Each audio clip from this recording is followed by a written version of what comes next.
Arn, welcome to the show.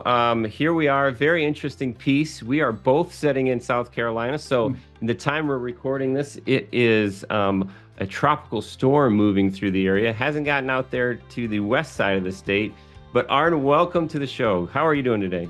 Hey, Brett, pleasure to meet you. Happy to be here and look forward to having a nice conversation about investing in real estate and maybe particularly in the state of South Carolina. Yeah, that's awesome. So, tell the listeners just a little bit about who you are, Arn. What's your professional background?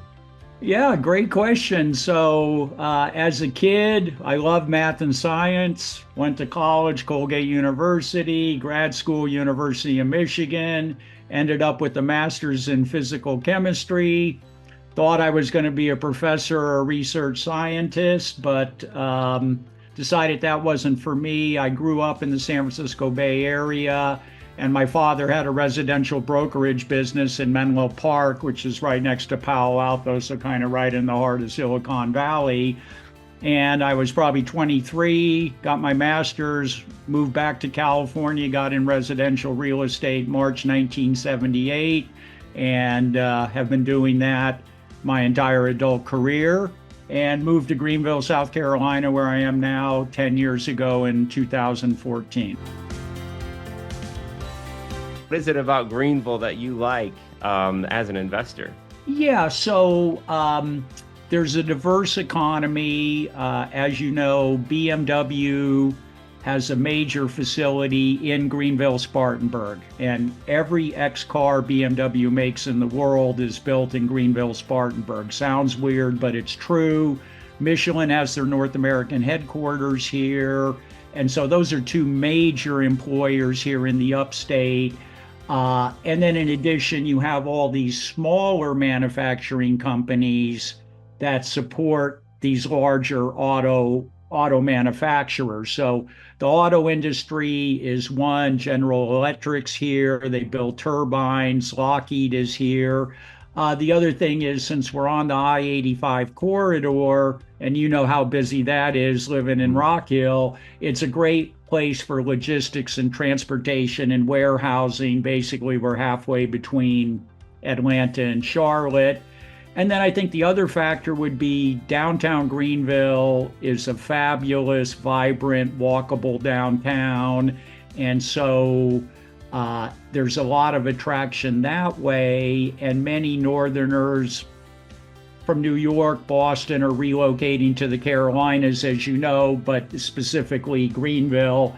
And so, of course, they bring income, wealth, economic activity, which kind of helps make the whole thing go. And now with this appreciation piece that's happening there, how is that affecting, difference from, say, this Greenville in 2000 versus Greenville in 2024? Yeah, prices have gone up. So Greenville's no longer inexpensive. I live in a fairly nice, I'd call it upper middle income, neighborhood near downtown.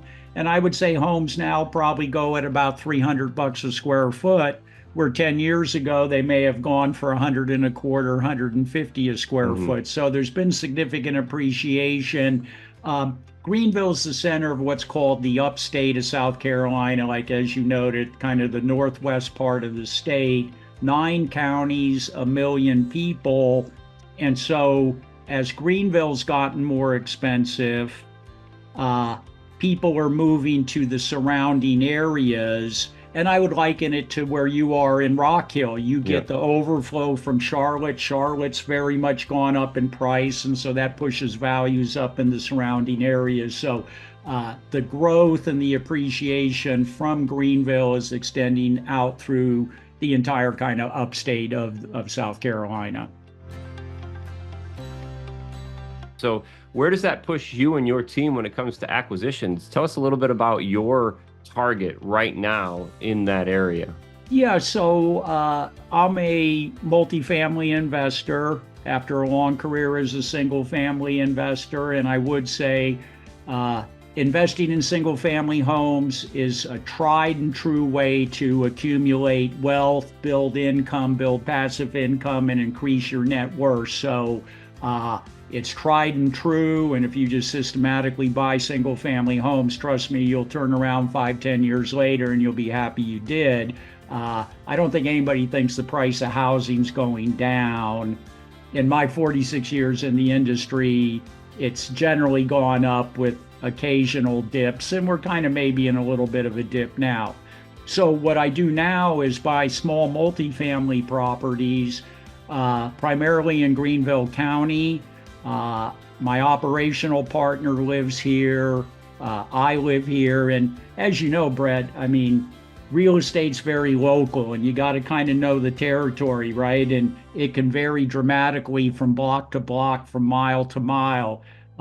There are areas that are improving, and there are areas that are maybe still having trouble. And as an investor, you kind of want to anticipate those areas that are improving, where house flippers are going in and investing and raising the value of the property, where old storefronts are being turned into a cool coffee shop, and all of a sudden that attracts a certain group. So when you're in an area and you can put your eyes on it, you get a little bit of a competitive advantage. Typically in real estate, what I see is 4, 5, 6, 7 years of growth, let's call it boom. Then maybe there's a minor year or two of a little bit of correction, but the correction is always very minimal to the increase, right? Values may go up 80% over 5 years, and so they drop 5 to 10%. You're still 75% ahead. And then once the little correction happens, and I think we're in a little cooling period here, primarily due to really high interest rates. And now that they're coming down, I expect the market to take off again, because there is a shortage of housing. There's pent-up demand.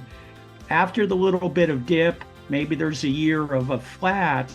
And as all that does is set the floor for the next 5 to 7 year run up. So the floor back in 2022 was here. Now it's going to be here, and it'll set up the next floor. So as long as it's cash flowing, you just ride out the little temporary turbulence. Like I say, a little rain must fall. So we're going to get a little rain today, but tomorrow will be sunny, and the sunny days outweigh the rainy days. So as long as it's cash flowing, the value of your investments will go up over time. People will come to me and go, well, where's the best place to invest, or what's the best type of property to invest in? And I always answer, it depends, because one size doesn't fit all. That every investor's different, and they have different needs. They have different capabilities, either from income or capital. They have personal preferences. And so I think it's for each investor to kind of find the niche that makes the most sense to them, that they enjoy, and certainly that risk-reward calculations in it. And I would say for myself, the way I describe myself as an investor, I'm looking to hit line drive base hits. I want to hit line drive base hits. 5 years, 10 years, 15 years, I'm going to win. I don't swing for the fences. I don't swing for the grand slam. Now, other investors have a different approach, and they take a higher risk deal, perhaps with a higher reward, where I'm kind of more the tortoise than the hare, and that's how I've done it, just slow and steady, let the market and time kind of really win the day for you. When you say small multifamilies, what do you mean? What's that mean to you?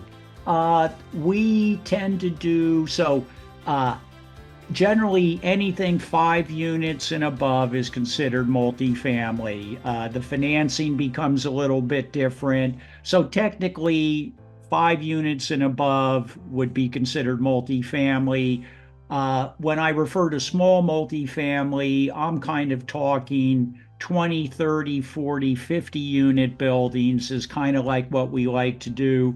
Many operators talk about the benefits of buying 100 or more units. And while there may be some benefits to do that, we actually kind of like the smaller properties because it's easier to get in, acquire them, get the property running at optimal level in 12 to 18 months. And so you get in, you work hard, you upgrade this property, upgrade the rents, the income, you've now got it humming like a top. Now you go on and you find another one, where if you have a 200 unit building, it's probably more like a 3-4 year process, and it just takes so long, you sometimes slip back a little bit. So we like the smaller properties you can get in, and oftentimes they tend to be in maybe a little bit better areas.